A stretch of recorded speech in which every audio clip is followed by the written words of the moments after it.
And you're going to have to kind of come back to a time well before y'all were born, early 1980s.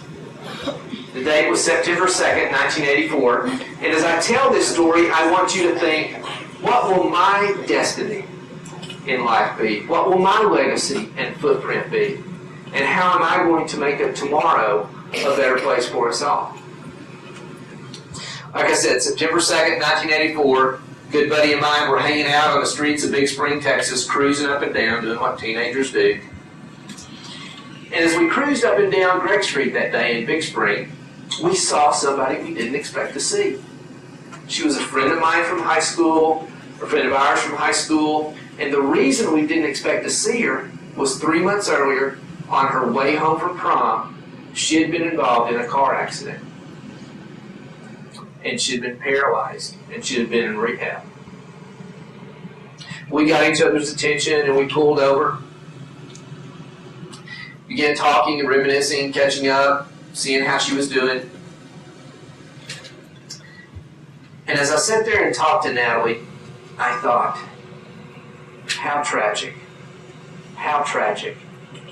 Such a beautiful, intelligent young lady has her whole future, whole life ahead of her. And now what can she hope for? And I felt sorry for her. I did. I have a question for all of you. How many of you, in knowing me and working with me, have felt sorry for me over the past few years? Show of hands. Don't feel, it's not going to hurt my feelings. Show your hand. Don't feel sorry for me. I do not feel sorry for myself. And I am not here to motivate you today. If you do anything with my story and with my message, try to convert it to inspiration. Motivation is temporary and short-lasting.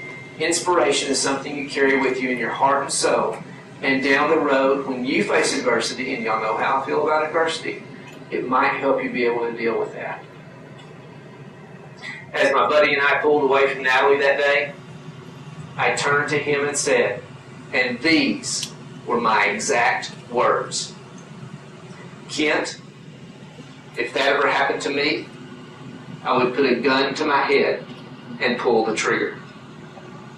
Those were my exact words. Fast forward 10 days, September 12th, 1984. Beautiful, sunshiny fall West Texas day. And I was living with my parents on a small farm near the town of Big Spring, named Doolin Road in UT Permian Basin and Howard College. And that morning I had classes at Howard College.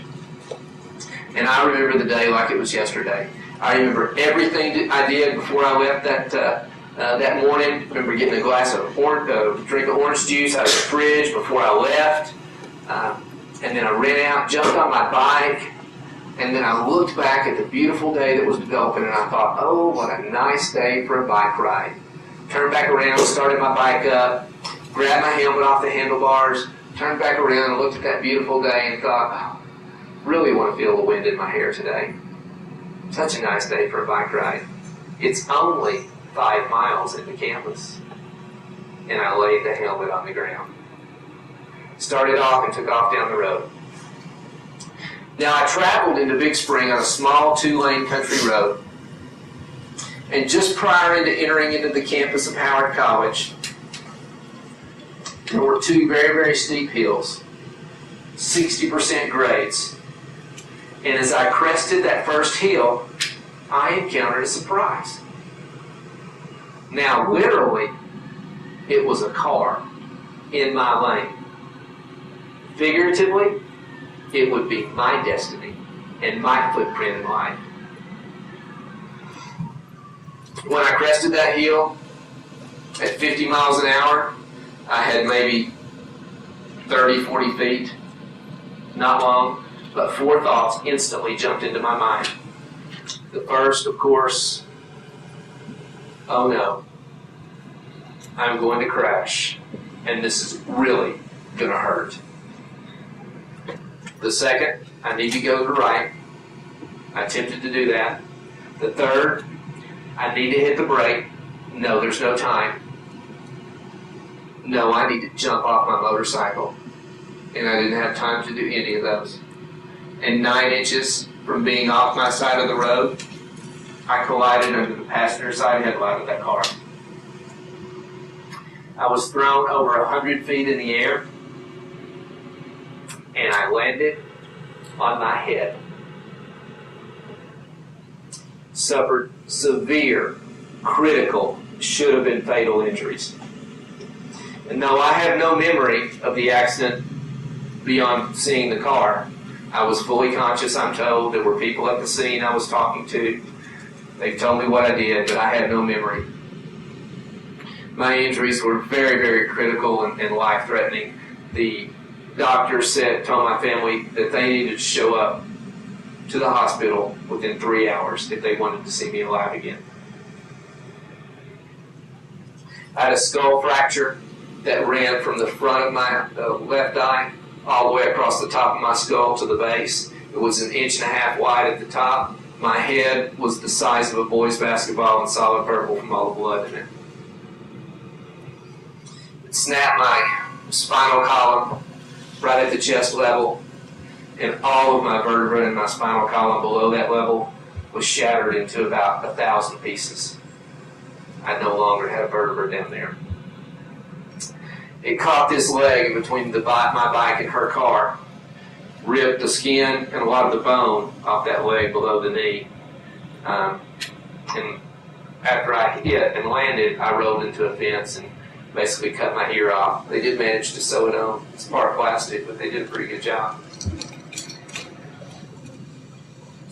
My first memory occurred in the emergency room at the Big Spring Hospital, where they were attempting to stabilize me to get me to a nearby trauma center. And as they attempted to stabilize me, someone said something. And I don't know who it was because it was really chaotic and frantic there as the doctors and nurses worked to save my life. But someone said, "There's just no way he'll survive these injuries. They're much too severe. But maybe, just maybe, we can keep him alive long enough for his family to see him alive again." And I thought, are you kidding me? These people think I'm going to die? 21, I can't die. And I thought, wait, these people don't know me. I'm not going to die. I will live. I will live. Then they knocked me out, transported me to the nearest trauma center. And my next memory, I awakened in a dimly lit room. All these machines around me and LED lights beeping and buzzing and flashing. I had a gazillion wires coming out of them. They were all attached to me. I was strapped in some sort of contraption of a bed that rotated every 45 minutes. So at 1 minute I'm staring at the ceiling and the next I'm staring at the ground. My body felt eerily strange, and I was in intense, incredible pain. So I immediately started attempting to call out to someone. It seemed like I called out for hours, but it was probably minutes. And I couldn't get anyone's attention. So out of frustration, I reached up to those machines and I began to rip out wires. And I was very quickly surrounded by several nurses. And one of them looked at me and said, "Do you know where you are? Do you know what happened?" And I said, "Of course I know where I am. Of course I know what happened." She could tell I was clueless, and I was. And she said, and these were her exact words, "You've been in a terrible motorcycle accident. You're paralyzed, and you have brain damage." And I looked at her in astonishment, and I said, "Lady, I'm a little bit banged up, but I'm going to walk out of this hospital. And if you think I have brain damage, well, you're the one with brain damage." She laughed. The other nurses laughed. I even laughed. She said, "You know, we kind of had you pegged as a fighter when you came in here because we have never seen anyone survive injuries as severe. But we just don't believe there's any way there won't be some permanent effects. And they tell me that I'm paralyzed. And we'll get more into that later. But I have been assured by a neurologist and a neurosurgeon, no less, that there was no permanent brain damage. But there might be some folks out there that would argue that point with you, and there's probably a few of them in this room. Y'all can laugh at that. My next step was rehabilitation. And for rehabilitation, I came to Dallas Institute, or the Swiss Avenue Baylor Institute for Rehabilitation. And it was there I met someone who would change my life. His name is Randy Snow. He was my recreational therapist, and he's since gone on to become one of my closest friends. And one day after hours, after all our PT and OT during the day, we were upstairs in the physical therapy room throwing the football around. And he told me something I will never forget. He said, "Doug, I'm glad I'm in a wheelchair." What? How could you be happy with this? How could you be okay with this? And as he began to explain, I didn't really get it. And I thought, Randy, I don't know what happened when that bale of hay fell on you exactly, but I'm pretty sure there was some brain damage involved in that accident as well. The next morning, I remember awaking in my hospital bed and reflecting on what Randy had told me. And as I did, I felt compelled to say a prayer and make a promise and a commitment. And I asked God for the strength and courage. And I said, if you'll give it to me, here's my promise to you and myself. I'll do whatever it takes to get my life back as close to the life I had pre-accident, post-accident. That is a commitment that I still hold myself accountable to 25 years later.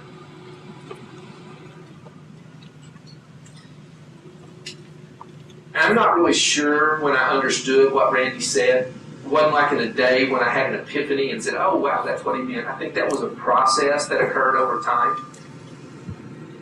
But certainly a climactic moment in that process occurred about 8 years after my accident, when I physically went to the grave of the person that had run over me and asked for forgiveness and gave forgiveness. Because if you let bitterness and resentment and anger reside in your heart, you're only hurting yourself. You're only hurting yourself. And what happened on that road in West Texas so many, many years ago, it was a good thing. Because I don't know if I'd be the person I am today. I don't know if I'd be doing what I'm doing today. I don't think I would have as much knowledge about life as I had today and what's important and the perspective that I have, and I appreciate that, if that hadn't happened. So for that was a good thing. It's kind of the ultimate paradox, because it was the worst day in my life, but it was also the best day in my life. Because it's made me the person that I am. It's helped me help kids, and that's what's important to me. You know, and at the moment of that promise and that prayer in that hospital bed, and at the moment, that cemetery where I asked for forgiveness and gave forgiveness, I was faced with that age-old choice and decision that we all in this room made this morning, whether we realized it or not, whether we did it subconsciously or consciously. What's my attitude going to be today? Because that's a choice. And I believe that attitude is the most essential element in achieving success and excellence, in fulfilling our destiny and leaving a lasting legacy and a footprint that makes a difference. It permeates every aspect and facet of our lives, and it is the basis and the foundation of our character. And just think, we get to choose our attitude every day. Are you willing?